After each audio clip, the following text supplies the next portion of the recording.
All across Vancouver, property values are sliding. It doesn't matter what segment you are in, from townhomes, condos to the detached market. Every single segment has seen a year-over-year decrease in price point. In terms of active inventory on market, we are now at a point nearly 46% higher than the 10-year seasonal average. And 2025, this has also been one of the slowest starts that the Vancouver market has seen in the decade. So where do we go from here, whether you're a buyer or a seller? We have the data that has just come out. So we are going to go over all these stat lines to show you exactly where the opportunities you are if you are a buyer or seller in those three segments, show you how those price points are faring, show you where some different opportunities may lie to help you with your due diligence in this challenging market right now. I'm super excited for the video today because this video is part of an exclusive collaboration with the top real estate YouTubers across North America. If you want the real insider scoop of what's going down in markets beyond your backyard, make sure you click on the video links below. These aren't just random YouTubers. These are top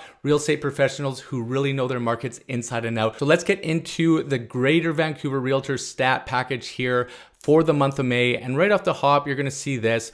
May saw inventory levels across Metro Vancouver reach another 10-year high, while home sales registered on the MLS remained muted. And that's essentially what we've been seeing for the last 4 or 5 months, is continued increases of inventory, with sales staying at a flat line or just decreasing just a little bit. We know that there are a lot of buyers out there. I see that in a lot of my listings. I have 7 currently on market here. We get tremendous amount of viewership, and we're just not getting the offers. Buyers are just so picky right now, and they are willing to wait. There's not a lot of buyers out there that I have found that have a lot of motivation to get into something quickly. They're looking for a good deal and for something that makes sense, and if they don't get it for option number A, they will go down the list to option B or C, not even put in a lowball offer because they don't need to. That's where we are at. And if we look at a quote here from Andrew Lees, who's an economist with the board, something that he stated that is interesting, it says, while there are emergent signs that sales activity might be turning a corner, sales in May were below the 10-year seasonal average, which suggests that some buyers are still sitting on the sidelines or are being especially selective. And that's exactly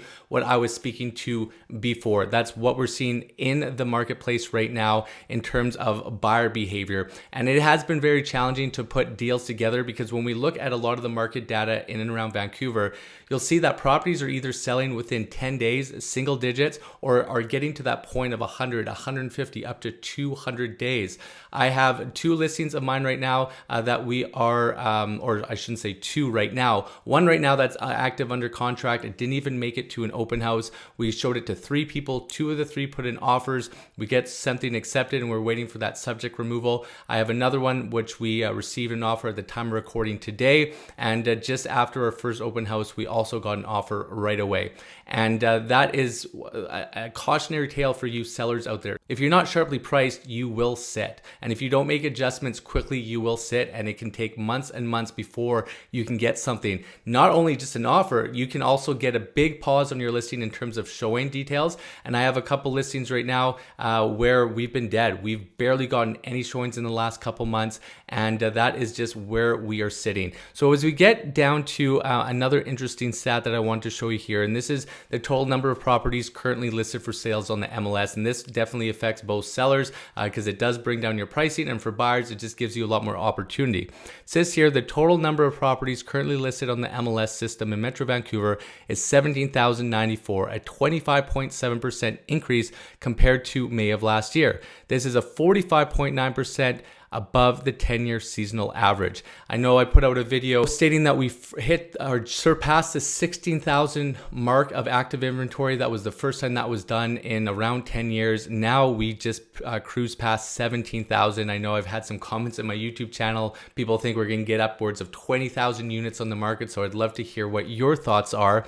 But if you are wanting some clarity in that marketplace, all my information for a discovery call is in the description below. So if you want some further insights on this, make sure you reach out here.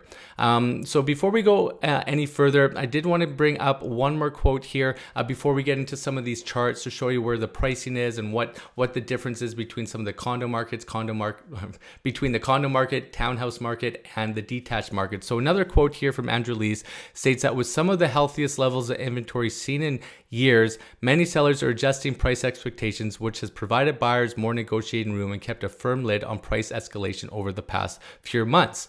From a seasonal perspective, sales in the summer months are typically quieter than the spring, but with such an unusually slow spring, we may have an unusually busy summer with so many delayed their purchasing decisions. Either way, the market continues tilting in favor of buyers, which bodes well for anyone looking to make a purchase this summer. A lot of the sentiment in the comments of a lot of my videos is that a lot of people think that this market's going to crash to 1990 levels, that we're going to see a 40 or 50% drop. I don't think it's going to be like that. I think it's going to be very similar to what we've been seeing the last 6 to 8 months. It's going to be soft. There's going to be a lot of selection. You know, sellers are going to be having to adjust their pricing a lot more frequently or more often than they otherwise should. But at the same time, these market conditions don't last forever either. We know that the Bank of Canada just paused rates. We were all hoping that they were going to get some sort of reduction to help with the market, but many commentators think that we could still see upwards of a 3/4 point drop from the BOC by the end of the year.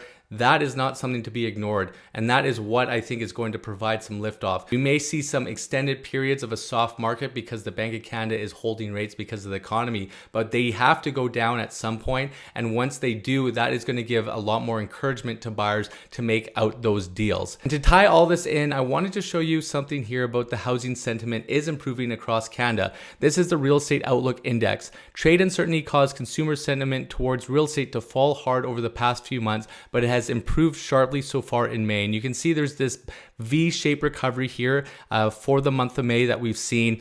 The Consumer Confidence Index has also rebounded like this. The Consumer Confidence Index had the sharpest 3-week rise that they've ever seen with this Nanos poll. This is showing that buyers in the marketplace, when it comes to big purchases, are now more thinking that this is a time where they can enter. And I brought this into the picture before, but last year, the Bank of Canada did have a poll regarding renters and homeowners where over 20% of them wanted to get into the market in 2025. That has not happened, but they have not disappeared. They still have aspirations of getting into the market. And overall, if you look at some of the data, I'm going to be putting out another video on this, and affordability on a monthly level is now the lowest that it's been in the last couple of years. With these rates continuing to drop, Canadians are making more money, they're saving more money, they have more money to put forward for a property purchase, they are just taking their time. So as we get here, just to show you where these property values are currently in the marketplace, as I hide my banner here. What I have pulled up here on the screen, green is Greater Vancouver, the whole board, and then particularly orange Vancouver East and the maroon Vancouver West. And when we look at the median price points here, and this is all property types here, this is all, or I should adjust that here just to make sure that we are good. For all property prices here, you can see that as a whole, Vancouver East is actually the one that's having a little bit of trouble here. It peaked here in September 2024. This is going back 10 years. So we're not too far away from all-time highs. And this is what I say to a lot of people calling for this big collapse.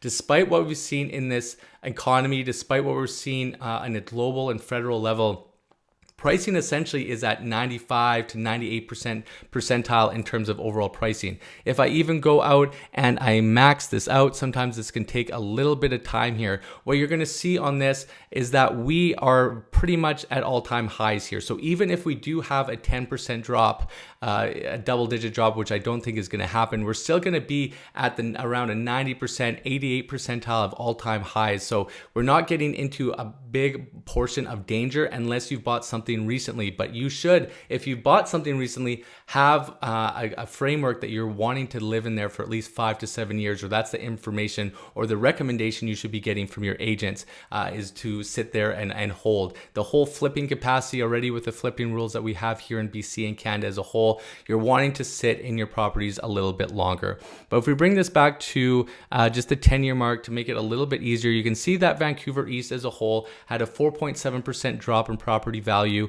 Vancouver West stayed almost on par, and Greater Vancouver as a whole dropped 1.1%.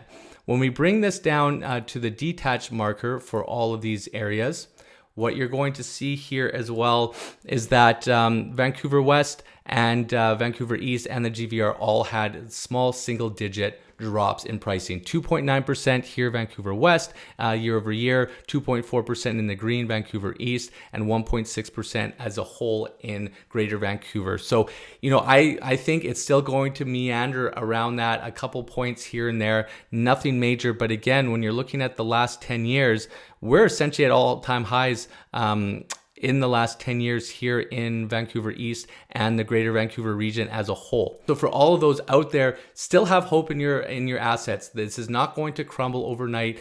There's still a lot of value. There aren't massive signs showing that there's going to be a huge drop off. We know that permanent resident applications are still essentially at all-time highs. Over 400,000 a year are coming into Canada. A lot of them can't afford to get into the market as well.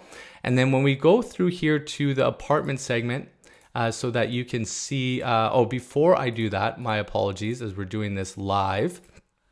If you wanted to know what the average price point for these detached homes, okay, Vancouver West sitting at 3.4 million, Vancouver East 1.9 million, and Greater Vancouver as a whole sitting at the 1.8 realm. So the best bang for your buck is still Vancouver's west side. You're have a little bit of a dip from where it was previously, where you can see in Vancouver's east and Greater Vancouver as a whole, you're trending upward in terms of where all-time high pricing has been.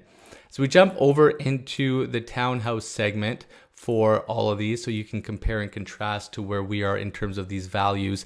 You can see that Vancouver West, in comparison to the detached market, hasn't performed as well. A 4.4% drop off in terms of townhouses, with the average price point being just over 1.4 million.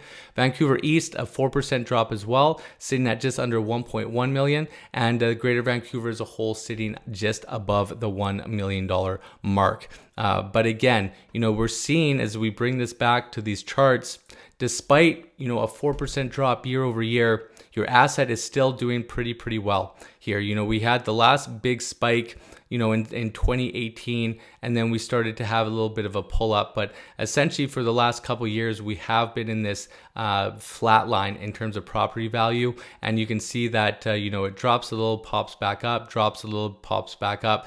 And I know I sound like a broken record, but I do think this is what we're going to see until we're going to have those sustained reductions in those Bank of Canada rate drops. And finally, just to give you an overview of pricing in terms of apartments, we can see here that a little bit better standing. Vancouver West actually had a 1% increase in price point.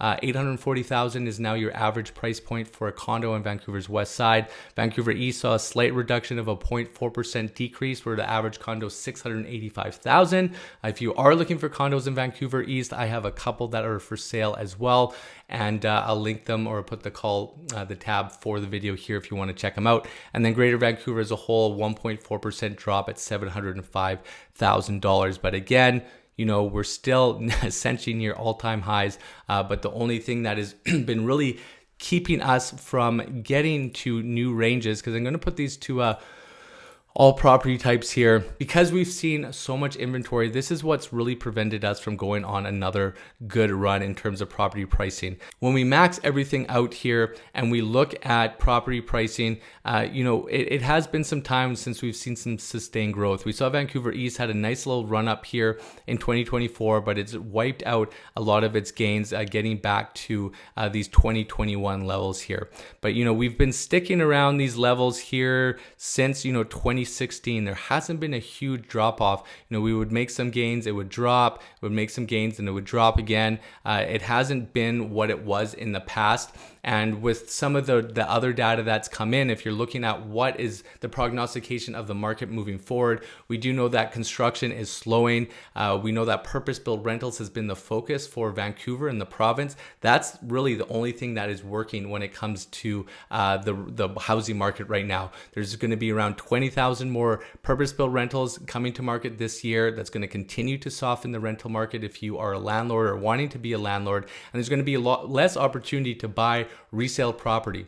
So there is going to be a shortfall. I'm not going to get into it in this video because this is a market update video, but there are a lot of signs and data that shows in about 3 to 4 years, we're going to have another supply shortage. We still need immigration. We still need newcomers coming into Canada to help our economy as a whole, just because Canadians and Canadian families are just not having as many kids anymore. You need about 2.1 children per household to keep the population growth flatline, and we're under that mark. So we do need immigration, despite what your opinion may be. If we don't have people and a workforce to support us, you can kiss your pensions goodbye. You can You can kiss your pensions goodbye. You can kiss retirement goodbye, because we do need a base to help supplement our economy. But this is what I have for you, a quick run through of what's going on in the Vancouver market when it comes to pricing, when it comes to inventory. And as I mentioned before, buyers, this is a great time for you to get in. Doesn't matter what the segment is. And sellers, it is difficult, but if you price it correctly, your property will move and can move quickly. And if you need help either on the buy side or the sell side,